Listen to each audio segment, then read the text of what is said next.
Name of the story Clamp, the Shikanja. Written and read by Deepa Warde. The screeching of the brakes had whatsoever no effect on the dilapidated, partially occupied mansion rooted before him. Jen looked around. It was as if a dark cloth was spread over the entire expanse. Even his own fingers held before his eyes were not visible. Jen switched on the headlights. A dim path was created, diluting the darkness, but was not very helpful. Jen cast his glance ahead. There stood the ancestral house of his, barely 20 to 25 feet ahead. Not in his wildest dreams had he envisaged having to take shelter in this mansion.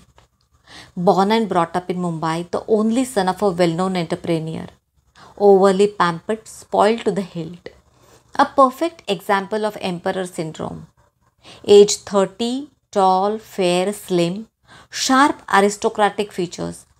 Handsome as a model. Reckless, rude, pompous. Add to that wealthy and flamboyant living, thus attracting tremendous folklore. He was made aware of these enhancers at a very early age. Hence, overall, a very frivolous, weak personality. A nincompoop character. Academics was never his forte. Ambitious parents got him the admission in a reputed college as money was no issue. But after 4 consecutive failures, they gave up on him. Around the same time, his father bid farewell to the world. The boy was now running amok, like an ox left to the god. There was no one to control him. Money was available in abundance, resulting in free access to all the vices under the sun. Whatever may be the circumstances, one thing had to be acknowledged. Jayant was an accomplished gambler. I'm sure my Jayant must be some soul from Lord Indra's royal court.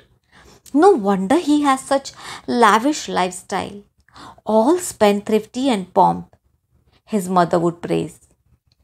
Jayant was invited to play in many casinos. He was called the great gambler in his circle. Overexposure to women, wine and drug made him look elder than his age. He had an aura of a person who had rather abused his life to the fullest. Jen stood against the car scanning the surroundings. The mansion in front was now poorly visible in such thick darkness. Large trees around the house were seen randomly as if in a charcoal painting. The sound of crickets was piercing the eerie calmness. What a bloody place, he muttered to himself. In fact, until he escaped from Mumbai in the afternoon, this mansion did not even occur in his thoughts. Until some arrangement is made, we'll have to stay put here. He lamented and let out a series of explosive explicits. Jayant vaguely remembered. His grandmother would narrate tales about this house, its surroundings. Built in a remote village on a plot measuring about 21 acres, abutting salt pans running few miles, and the sea beyond that, the Arabian Sea. During high tides, the sea, after submerging the salt pans, would present an endless expanse of water. It's a real sight to see, his grandmother would reminiscence. Can a boat be taken into it, Grandma? Little Jayant would ask, resting his chubby cheek on his hand. His grandma would laugh. The water is hardly knee-deep, darling. But you know what? When the water recedes, we can collect big conch shells, oyster shells of various shapes and color. Some sea froth flowers too. I remember spending hours collecting that treasure. But the sea beyond it is deep though. Fishermen venture into it to catch fish. The twinkling of the lights of their boats are visible at night. Grandma, let's go to see that place once now, please. Certainly not. Not possible. Mummy, why are you summing unwanted thoughts in his already over-imaginative mind? The so-called house is more than 100 years old. There are no proper toilets or bathrooms. And the amount of filth? Jen's mother reacted as if a cockroach from the ceiling had landed on her. Vasuki keeps the house clean. Don't criticize without reason. Who's Vasuki, grandma? He's a Brahmin, darling. Stays there. Does puja of the gods in our house. Cleans and looks after the entire estate. None of us visit the property. Your grandfather used to go. But then something happened. As though he was caught in a shikanja, a clamp, sacrificed unnecessarily at the house altar. Means she wouldn't say anything much more, just look upset and frightened. Until she was alive, she never allowed Jen's father anywhere near that property. Grandma expired and the stories ended. The house was lost in the Museum of Memories. In the afternoon, when all roads appeared closed and there was no place to go, he remembered this house as a hideout. He was a man who had lost heavily in gambling. Within an hour, his world did a turtle. Fate took an unexpected turn. After his father's demise, life was anyway going downhill. It reached its nadar today. A day can be bad for you. Be sensible. Get up and leave. Survive today to play tomorrow. Someone had warned him, but he paid no heed. A gambler never quits. Stupid fools. This is the unwritten law of the game, he thought to himself. I got the point, Mr. Clairvoyant. I can decide for myself. He dismissed that person. Bloody audacity to advise me. Me! For the first time in his entire lifetime, he wagered the gold chain worn by him. One thing followed the other. Son of a rich man, he was well known in his circle. How could he leave the game halfway? It would harm his reputation, his self-respect. In spite of losing, he continued to play. Pamper is his gigantic ego. The detestable and derisive look of his opponents drove him to continue playing with ardor. The fervor to defeat the opponent made Jen part with all that he possessed. He even wrote off the house that actually did not belong to him. He became penniless, lost his reputation, was really caught in a vortex. Get up and leave now, Jayant. Or do you also have a Draupadi tucked away somewhere? The casino owner sent a message through his bouncer. Being the first warning, it was somehow worded a bit lightly. Any continuance and Jayant was certain he would be bodily thrown out. Jayant was enraged with impotent anger. There was nothing to settle. He exited the casino but could not decide on his destination. The car too was gambled away. But he had never ventured anywhere without a car. Before anyone could react, he got into the car. Thankfully, the keys were in the starter. Jen sped away. His ancestor's house. Luckily, he remembered the address. Many years back, he had come here to pay the house tax. Generally, his father would entrust such works to one of his servants. His friends were curious to see this house of his. It would serve as a great outing to them. They surely had turned the village upside down. He laughed to himself. How much urag they had consumed? Oh my God! Eve teasing the girls in the village, they had run the riot. Soda water bottles were shaken and thrown on the ground. Pieces of shattered glass covered the entire place. They had behaved as though some demons had possessed them. Must have been some 7 or 8 years back, he muttered to himself. He had met Vasuki then, the be-all and end-all of this entire estate, and his weird looking daughter Ratna, short to the point of being dwarfish with dark glossy skin, small yellowish cat eyes and buck tooth, always donning a red petticoat and a black blouse. She would walk with a slight hunch, keeping her hands dangling ahead of her body. She had a very weird, odd look. But his friends were still enamored by her. Tell Vasuki to send her up here. Let's have some fun, they ordered callously. Jayant was no Puritan. Rather, he would be the first to pull her in his arms. But then his father was alive. If Daddy hears about this episode, the flow of his money would be choked. He was well aware of it and so desisted from it. Vasuki! Vasuki! He knocked on the door once again. Some time elapsed in stillness, and then a light was lit. Its dim illumination was visible from here. Sounds of footsteps became louder. The aldrop was removed, and the main door was opened. Vasuki stepped forward, courteously adjusting his headdress. Oh, master! Dhani, is that really you? He looked bewildered.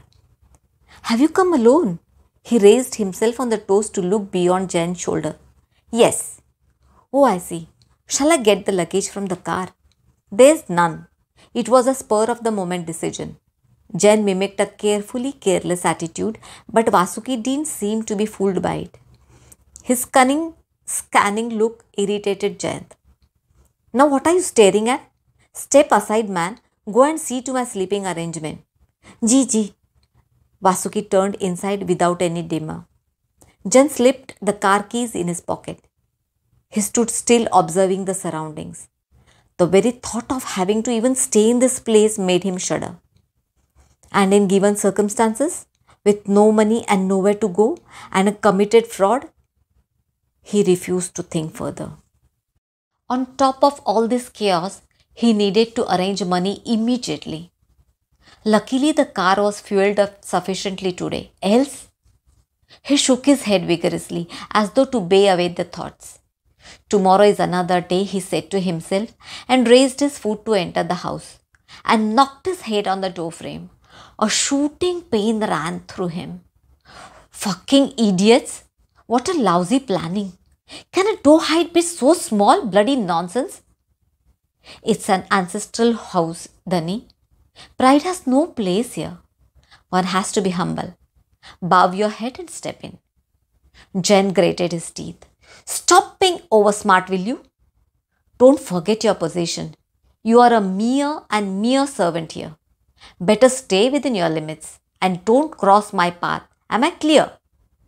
He was irate and berated Vasuki, clicking his fingers. Forgive me, Dhani. You are angry for no reason. Vasuki, with folded hands and bent head, said it in a very submissive note. But his body language somehow conveyed otherwise. He was as though silently laughing at Jain. Jain looked at him carefully. This man had served guests in his grandmother's wedding. So he must be in his 20s then. Grandmother got married at the age of 16. And when she expired, she was 82. Then what should be his age? He still looks in his 40s. Although slim, he looks strong, has muscles like wrought iron. The fairness is tanned due to salty wind, but it suits him. Those small blue eyes miss nothing. Sharp features, lustrous face with lines of wisdom and an intimidating look. After such a positive analysis also, Jain was somehow repelled by him. But in given circumstances, he had no choice but to make peace with Vasuki. It was mandatory to make his stay comfortable here. Vasuki hurriedly cleaned up the room on the first floor, wiped the red tile floor with a mopper, changed the bed sheets and released the mosquito net around the bed. He opened the windows. Ha! Now you can sleep, Dhani. Do you need anything else? He clicked a denial. He didn't take the trouble of even answering him. Jain removed his shirt and threw it away. Total absence of breeze, and that stupid idiot is saying sleep peacefully. I'm getting boiled like a potato here. Holding Vasuki responsible for his plight, Jain lay down on the bed, cursing him profusely. Running over the spikes of his life's graph, he fell asleep. The next day, he went to the nearby city and sold his esteemed car to a shady dealer for measly 42,000. That's cheating. It's a VX model, man, not 1,000. He was annoyed on hearing the offer. Sir, you do not have a single paper with you. Did I utter a word? No. You know how risky this transaction is? But I'm still buying it. 1 lakh should be the correct price, man. And what about the police? Whose car is it? You may shout at the top of your voice saying it's yours. What does that prove? I will say it's mine. Does that make it mine? Aren't papers required? To cover this smoke, I will have to grease so many palms. In addition to that, the fender is dented. Tires are worn out. The rear tires have lost their treadings. It's absolutely not cared for. It's more fit to be scrapped. Come to think of it, even 42,000 is more than it's worth. But I blurted out and I won't go back on it. See, it's my best offer. But you're free to try your luck elsewhere. Bastard. He has gotched that I am in difficulty. Jayant murmured to himself. He took the wad of notes. Now each penny needed to be spent carefully. But he was glad that some temporary arrangement had materialized. After purchasing one table fan, he returned home. Vasuki was handed some money for groceries and mainly drinking. No beer? Shocking. What do you people live on? Dhani, we are simple people. We make do with well water.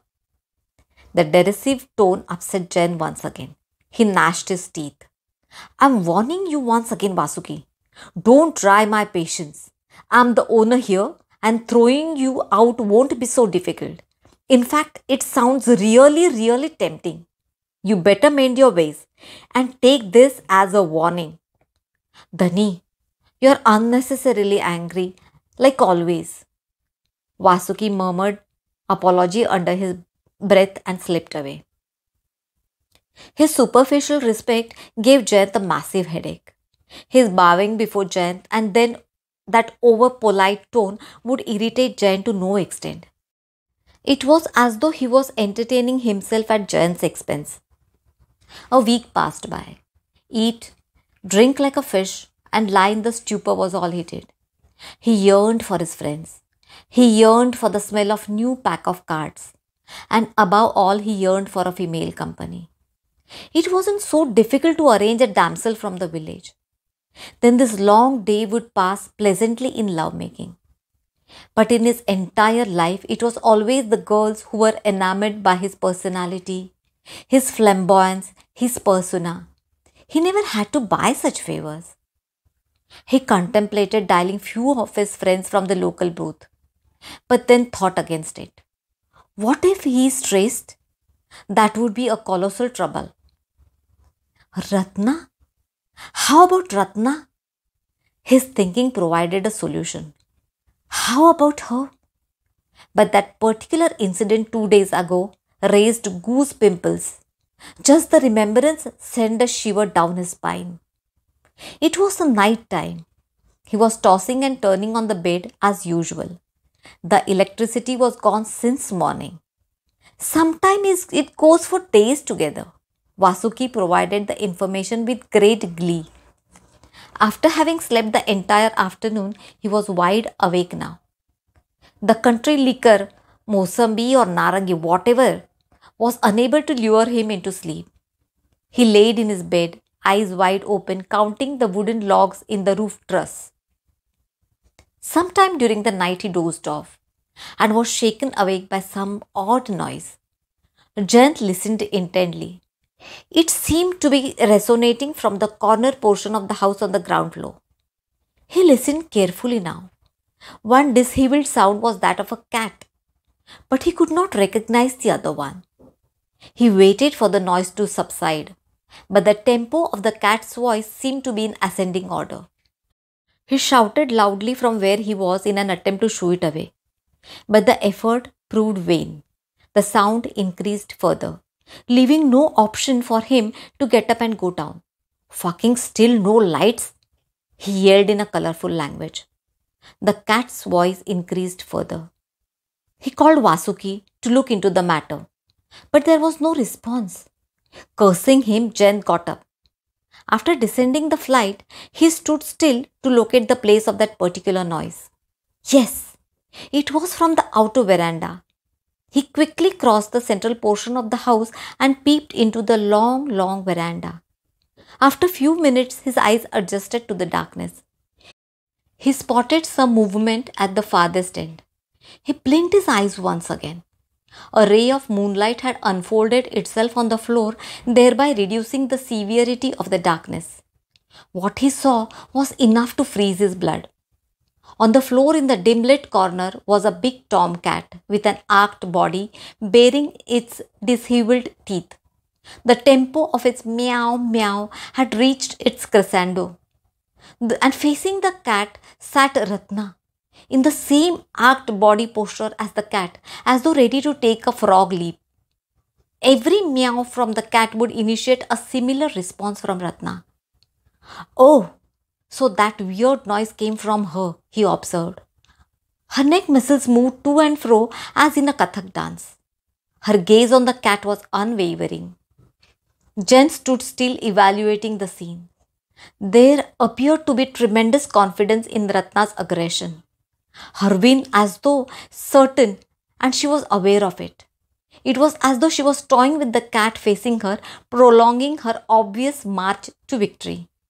Something drastic was to happen here, right now. Before him, Jen's heartbeat increased. The atmosphere became dense. Both the voices reached their crescendo. Yes, it was this very instant, this very moment. An unknown fear gripped him. He could feel bile rise in his mouth. A stream of sweat trickled behind his ears. He could feel the fear experienced by the cat as his own. The hysteria in Ratna's body was visible. He captured the slight dormant movement in Ratna's stance. It was this very moment.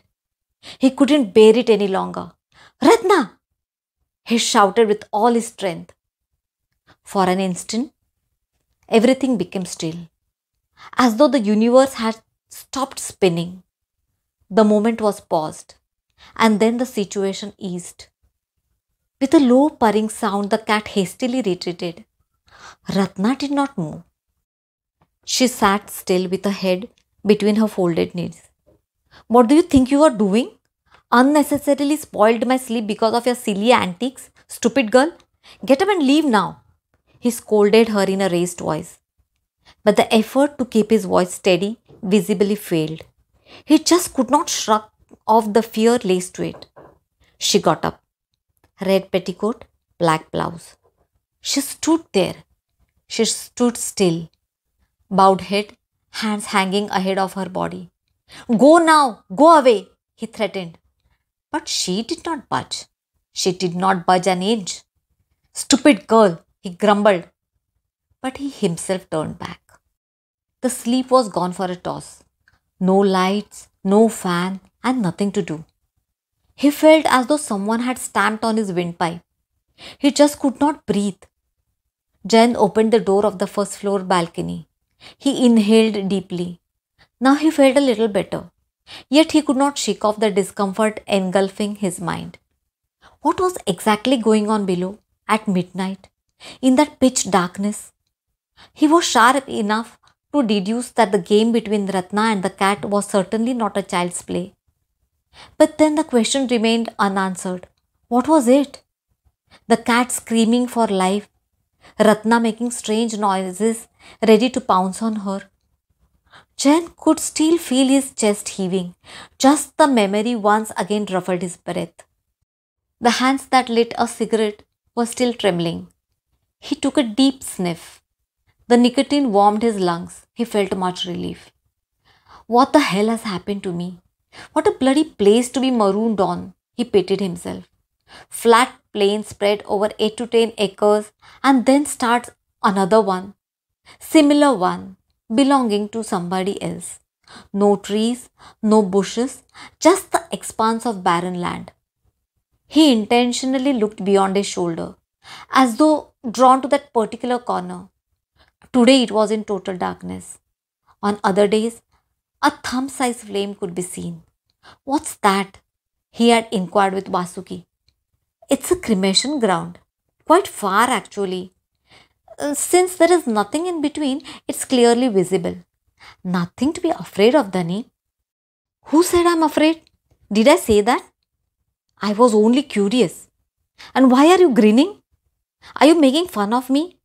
Vasuki, you better mend your ways. Dani, You're again angry. I didn't mean to. Vasuki managed to, without noticing, slip out of the situation. Vasuki, his behavior was fanning Jayan's anger.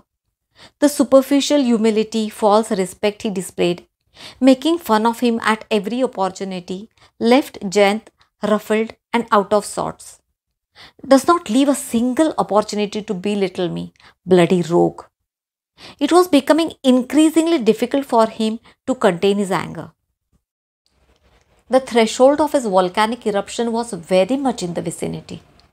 He somehow contained himself. Until a better alternative emerges, he had no option but to stay put here. And Vasuki was needed to look after him. That was non-negotiable. Have to beat time in this desolate place. Nothing to do.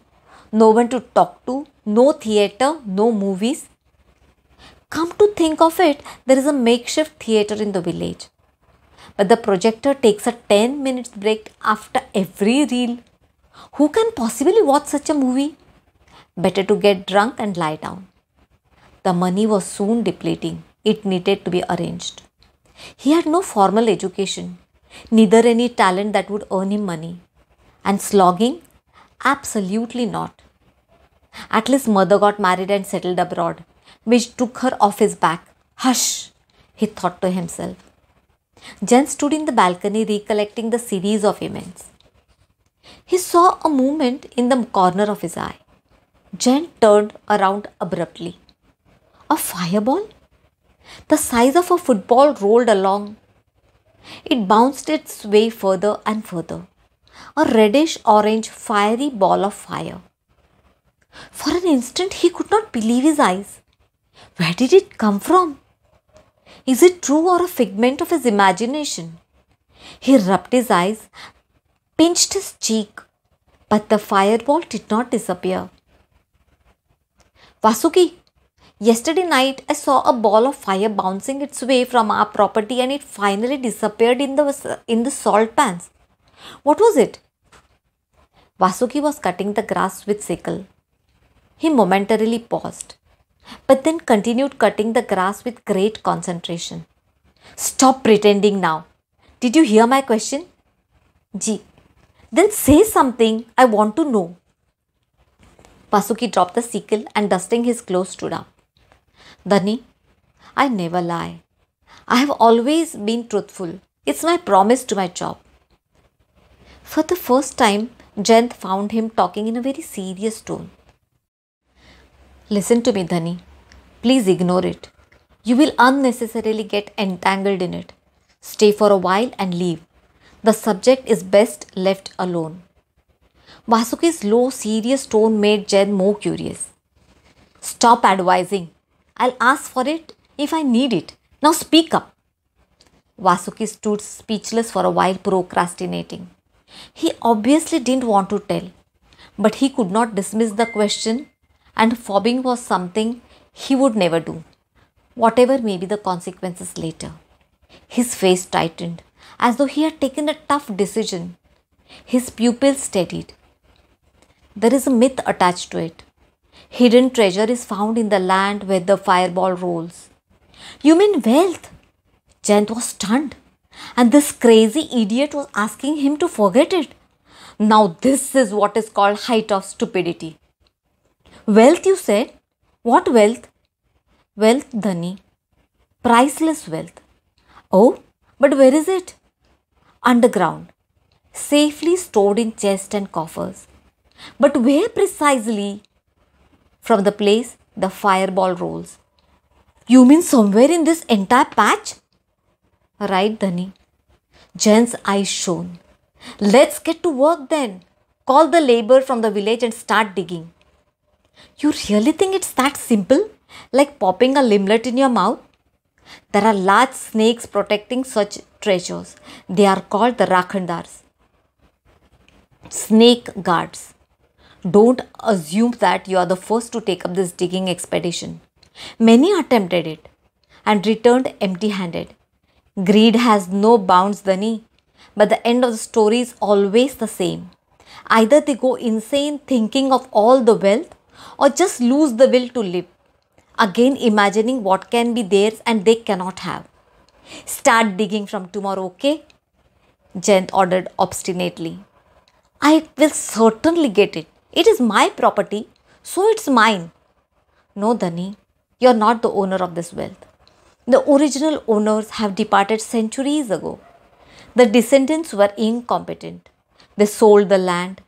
Ownership changed hands, but that's just a formality. It still does not belong to the current owner. And what's not yours, you won't get. That I will see. Just get few workers, okay? Dhani, it's not like you scratch the surface and lay the hands on it. You'll have to dig nothing less than 15 to 20 feet. You sometimes encounter rocks, water, and still, I think you've said enough. Now go and do as you're told. Your verbal diarrhea is not going to deter me from my task, so get going. Such priceless wealth, wow! He got lost in imagining the enjoyment of the riches. The digging continued. Let alone the treasure, not even a single rusty coin was found. Jayant's enthusiasm took a nosedive. It's all because of this bloody Vasuki. He was the one who put that entire mission in a negative escalation. Bloody scoundrel. Jayant once again let out a series of abuse.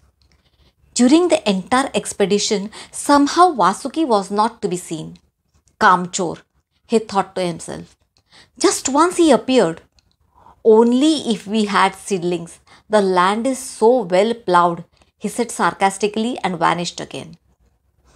Ratna had taken the responsibility of looking after him. But after that cat episode, she too avoided him as much as possible. Jayant's restlessness was on the rise. He was stuck, back of nowhere, with no TV, no radio, no company. Money had to be used sparingly. He was not accustomed to such frugal and planned living. No proper food that he was used to. Same goes for drinks. And most important, the female company. Just the thought of a babe in his arms excited him. And still, for last 2 weeks, he felt rejuvenated, enthusiastic. There was a strong hope of his self-inflicted exile coming to an end. He would get his life back. He had overseen the entire work himself. But then the effort turned out futile. It's Vasuki. That bloody Vasuki. To hell with him, he cursed. He puffed fast the cigarette and threw the remaining stub out of the window. Oh, it's so dark outside. Didn't realize the time.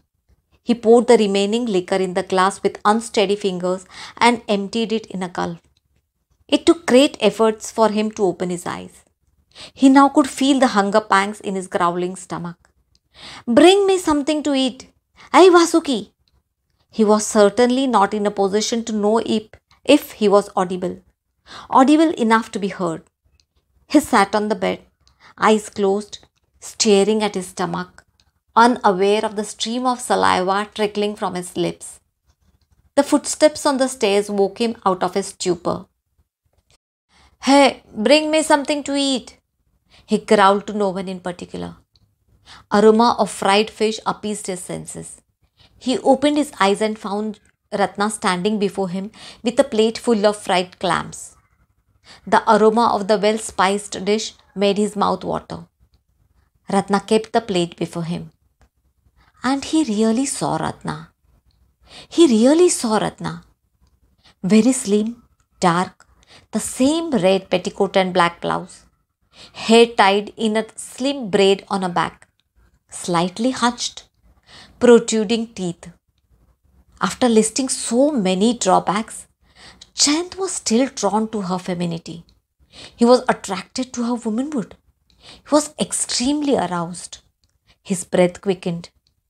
Rules and ethics did not exist in his dictionary anyways. He was attracted to her femininity.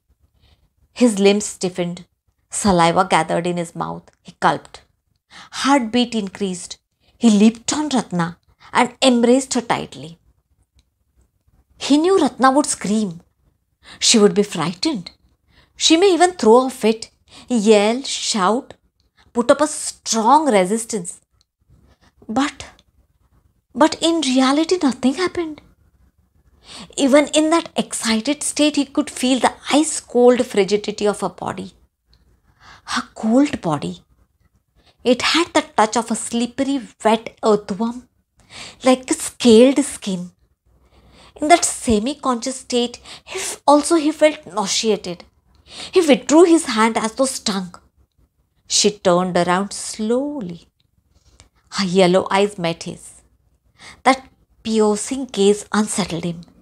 He was gripped by an unknown fear, which must have reflected in his eyes, because she laughed. She laughed wholeheartedly. She laughed. The two protruding teeth were glaringly visible. That aquiline nose and those two yellow eyes. Many people have such teeth. But then, Jen could not understand that intense jolt he received to his senses touching her. The enthusiasm to proceed had tied an instant death long back. In fact, he could not even stand still under her non-wavering yellow gaze. He hurriedly turned. And lost his balance. He collapsed. On the bed. A week passed by. Jayant was now emulous. Money was speedily depleting, as though put some curse on it. If the same situation continued, he would have to actually plough the land. The mere thought gave him nightmares. Whichever way he saw, he reached a dead end. He contemplated on all English movies he saw. There always was a clue hidden somewhere. All he had to do was to be more vigilant. He looked around with narrow eyes, but nothing seemed to grab his attention. The over-imagination gave birth to weak embryos.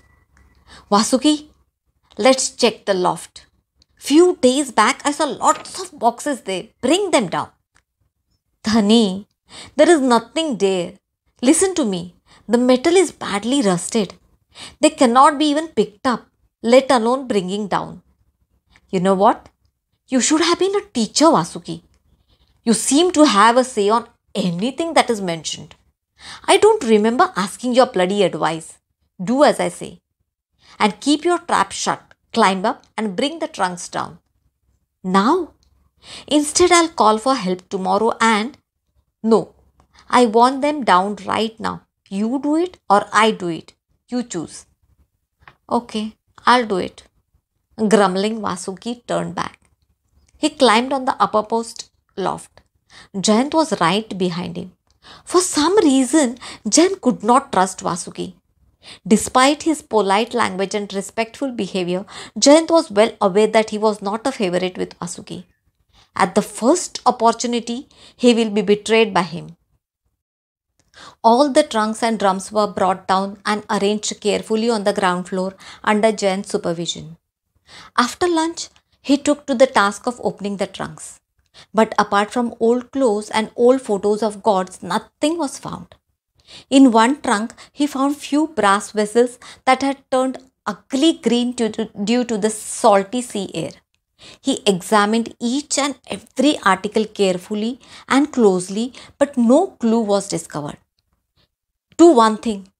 Arrange the trunks on one side and put the vessels in a sack and call for a tonga. Why, master? As it is, he was annoyed. The question triggered the anger. When you are told to do something, do it. I don't like questions to be asked. I am certainly not answerable to you. And one more thing. Utter one more word. And he raised his fist menacingly. Vasuki stopped short. He put down the sack held in his hand. He stood erect, facing Jayant. Vasuki said not a single word. But Jayant just could not withstand the aura he emanated. He wriggled under the cold, scornful glare. It became so unbearable that he had to remove himself from the scene. With a sack full of brass utensils, Jayant went to the village and sold them for a cost. At least some temporary arrangement was made.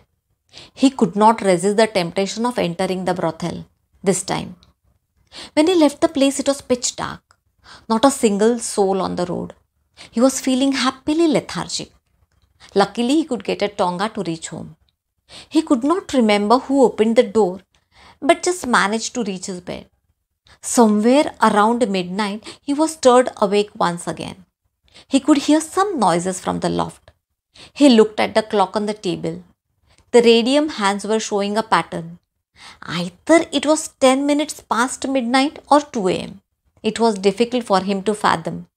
He did not bother to find out. Either way, it made no difference to him. The small noise continued. He didn't want to be bothered. But the irritating low octave noise unobstructedly continued. Who would be on the loft at this ungodly hour? Must be some bat stuck in the roof tile. He tried to gauge. He waited some more time for it to subside, but to no avail. Giving out series of abuses, he picked up his torch and headed for the loft. The entire loft was now empty, apart from few frames of deities and an old broken bed. On his arrival, the sound stopped. At the far end of the loft, he spotted some movement and directed the stream of torchlight towards it. On careful observation, he found Ratna huddled in that corner. He was damn irate. You?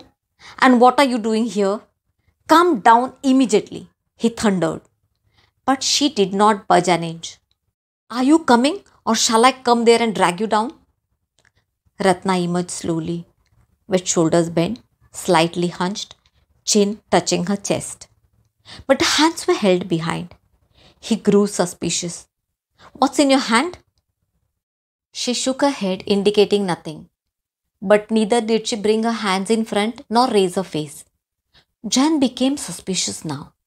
Maybe she's in league with that Vasuki and together they might have plotted to deprive him of the treasure. Quite possible, he thought. Show me your hands, Ratna, he ordered. She stood unmoved but did not pay any heed to his raised voice. Show what you have or I shall call Vasuki. This seemed to work. She wriggled in a place but then brought her hands forward. Jen saw a large, dead, bloodied rat in her hand. His stomach churned and a shiver ran up his spine. He directed the stream of light to her face. At the same moment, she raised her drooped head and he saw blood all over her mouth. She laughed. Baring her yellow protruded fangs like teeth, she laughed. This was his last conscious thought before he surrendered to the ground. It was late morning when he woke up. Had he not found a big bump on his back head, the entire incident would be taken as a dream. Vasuki! Yes, Dhani. Jayant narrated the entire incident of previous night. Ratna is not here, Dhani, and you were so drunk yesterday. So much of drinking is not... Shut up. Don't fob me off. I was not so intoxicated that I could not distinguish between delusion and reality. Don't feed me that bullshit. What can I say? Anyways, Dhani, I think you should return to Mumbai now. Although he had not displayed it, Jayant was shaken to the core.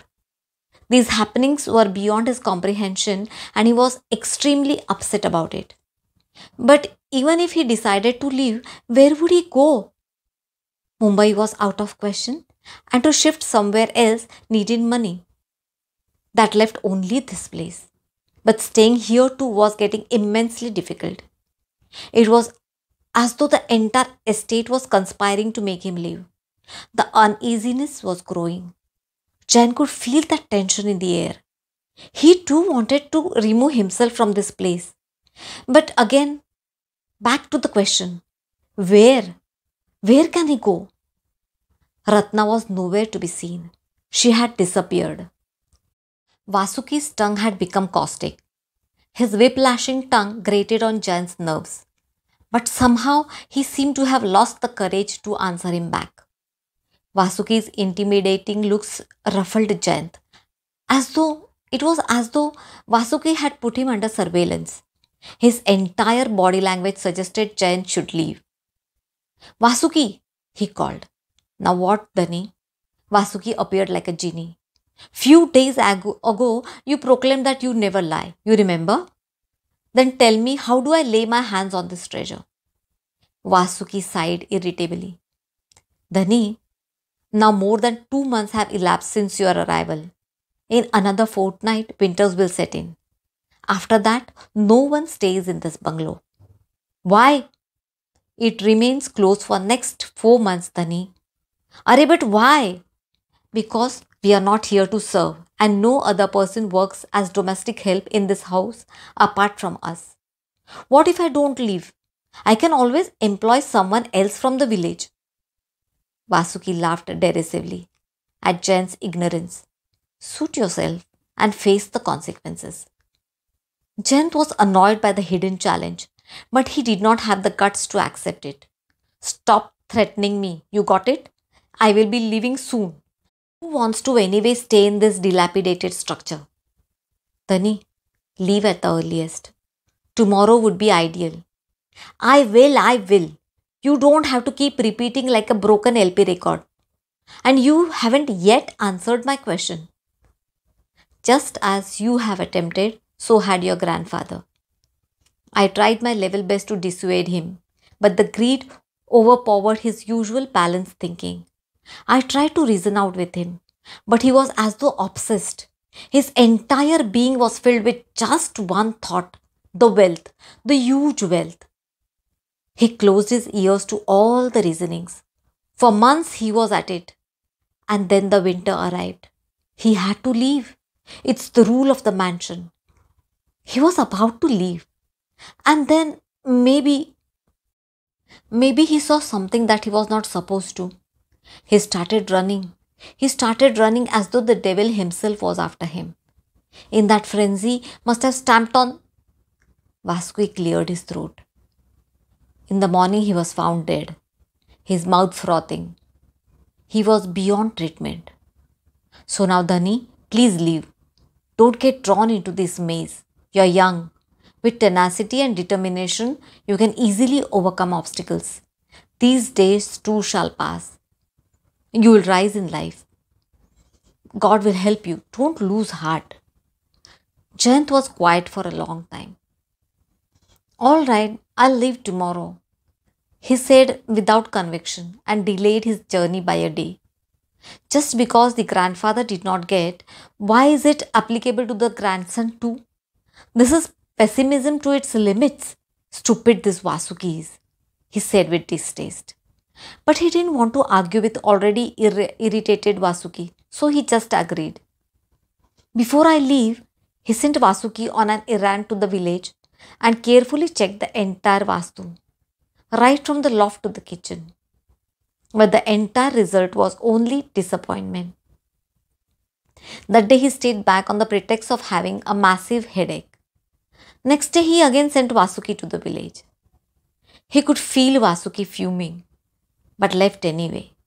Ratna had vanished, so there was absolutely no obstacle. He checked the woodworks, windows, hidden niches in the wall. That too turned an impotent attempt. Around noon, Jen departed in the tonga brought by Vasuki. Vasuki could barely contain his anger at Jen's lazy movements. Somehow he dumped the luggage into the tonga along with Jen and moved back. Jen was greatly surprised at Vasuki's behavior. Why such a haste? He could not decipher. While waiting for the train, Jen ran through the past journey of his life. He remembered a Latin gypsy had come to the bar. She could predict future. Jen too had extended his hand for her to see. What do you see? A long black tunnel. And then starts the another one. Everyone had laughed it off then. Jen could somehow see sense in it today. According to the station master, the train was 2 hours late. He lit a cigarette and exhaled a chain of circles. Something brushed against his feet. He looked down and spotted a skinny kitten rubbing its body against his leg. He shooed it away. The kitten seemed to be offended by Jen's behavior and bared his sharp teeth with a meow. Jen grew still. He recollected the duel between Ratna and the cat. He suddenly remembered he had not checked the room adjoining the veranda. His mind went into a turmoil. He knew he would never be at peace until he had checked the room. But the roadblock was Vasuki. He certainly was not going to like seeing Jen back on his doorsteps. It's anyway not his home I'm returning to. It's mine. And I have the right to go there. Whatever I choose to do there. Bloody hell with that Vasuki. I'm certainly not going to be cowed down because of him. Ignoring the approaching train, Jen turned back. It was extremely cold. The streets were deserted. Jen realized he was famished. He entered a small street bar, ordered for an omelette, bread, and liquor. By the time he had his fill, it was past 10. By paying extra money to the Tongawala, Jen reached the mansion. Even after consistent knocking, there was no response. He raised his hand once again to knock and noticed a large lock on it. Oh, a lock! Surprising! But then he found it more convenient. He could do his task at leisure with no Vasuki to scorn at him. With the torchlight, he located a palm-sized stone and broke the lock open. A rotten smell entered his nostrils. Not even 7 hours had passed since he had left. The unusual chill and the distinct rotten smell sent a shiver up his spine. Being used to the house, he easily located the switchboard in the darkness. But there was no light. The darkness remained. He remembered leaving the torch outside while breaking the lock. He quickly brought back the torch. Some incomprehensible and unusual feeling gripped him. He just could not shake it off. The pitch dark, tar-like surrounding, and to that, the doors and windows were tightly closed, nailing planks on their shutters. Actually, due to this, the room should have been warm from inside. But the room was unbearably cold. And that particular odd smell, it was getting difficult even to breathe. The strangeness tensed him. He wanted to check the room adjoining the veranda, but could not gather courage to do so. After few pep talks to himself, he opened the door. Karr! The door opened. Here too it was pitch dark. He put the torch on. But the light suddenly seemed to have gone dull. He saw the floor covered with dry grass. Dry grass? Why was it spread here? He moved the torchlight around. Something registered. He looked again, and his heart did a somersault. In one corner he saw a coiled snake, quite large in size. Beside him a wicker basket was kept. Red petticoat, black blouse. Red petticoat, black blouse neatly folded in it. Cold sweat gathered on his forehead. With trembling hands and racing heart, he turned around, and the torch beam fell on the rear side of the wall. A large roll, extremely big, must be a python. Lying beside it was Vasuki's dhoti and his uparna. He shifted the beam further and then realized he had unknowingly but very surely crossed the limits. He had entered the prohibited territory. Vasuki lay there, calm, serene, in deep slumber. The scales had covered him up to his chest, because of which it appeared as though a python had swallowed a man partially. Vasuki in his sleep was looking like a seeker in deep meditation. Jayant was terrified. The entire journey of 2 months flashed before his eyes. So all along, the snake gut that was referred to was in fact Vasuki. A shiver ran down his spine. He could not even breathe. His survival mechanism urged him to get out of this place as fast as possible. Jayant leaped towards the door. He didn't hear the rustle behind. Next morning, a funeral procession was moving towards the crematorium. One person from amongst the few whispered to the other, "Was from Mumbai," as though the death beckoned him. In the darkness, must have stepped on the reptile, lost his life unnecessarily.